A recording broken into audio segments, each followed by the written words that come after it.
Republican Congressman from Kansas, Ron Estes, is eagerly awaiting the bill's return to the House. Congressman Estes is a member of the House Budget Committee and is the chairman of the Subcommittee on Social Security. Sir, thank you for being with us and welcome. Well, thank you, TW. It's great to be here. Always a pleasure, sir. Now, walk us through where the party stands right now on passing the big, beautiful bill. And when it eventually passes the Senate, how many changes are you anticipating to see? And also, is the House GOP ready to pivot based on what those changes may include? Yeah, we did just starting back with the House as a ground setting for this.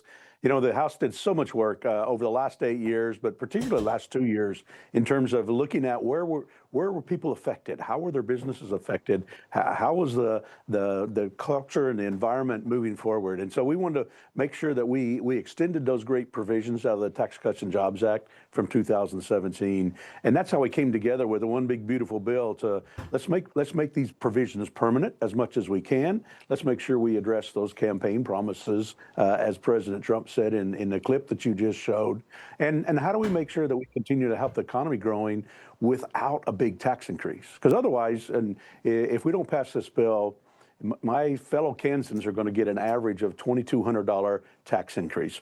Yeah, we absolutely don't. Yeah, we absolutely don't want that or need that. This president won overwhelmingly the popular vote. He won every single swing state.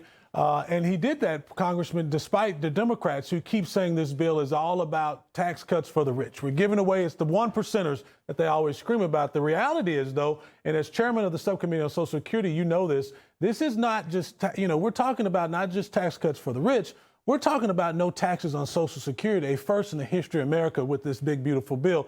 Talk to me about that and how important that piece of this legislation is to your constituents. That really is, and I mean one of the rules, one of the Senate rules around reconciliation is you can't make policy changes to Social Security.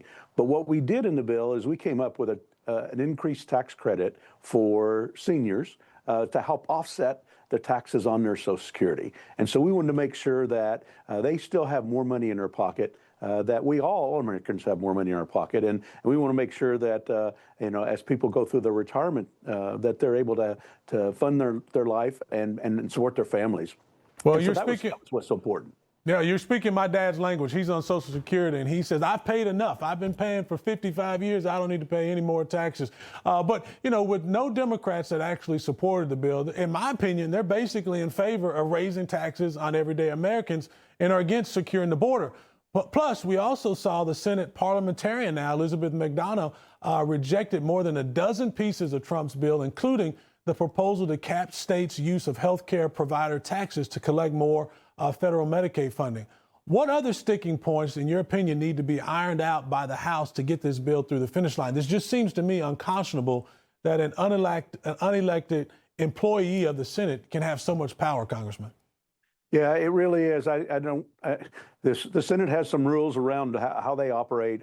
Obviously, we have rules in the House too, but it seems some inconsistency now in terms of what the parliamentarian's saying of provisions that she allowed during Obamacare or the Inflation Act for the Democrats.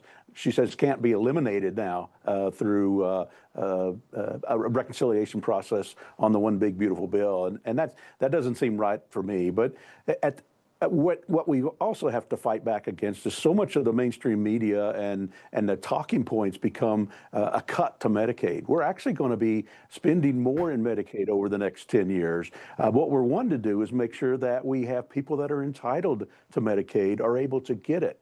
So we're trying to remove the people that shouldn't be there, whether they're able-bodied and they're not working, or whether they've not enrolled at all, but they were still listed as carried over from year to year, or whether they're illegal immigrants into the country that shouldn't be entitled to that. And we want to make sure we strengthen the programs so that the disabled can get their benefits through that process. Yeah, protecting, I think, from illegals is a big sticking point for the American people. But we do know in Oklahoma, as I drive around, there are fireworks stands already out, which tells me the 4th of July is near. And there's certainly been the president's deadline that he mentioned for the passage of the bill by the 4th. But he says it can go beyond that if it needs to.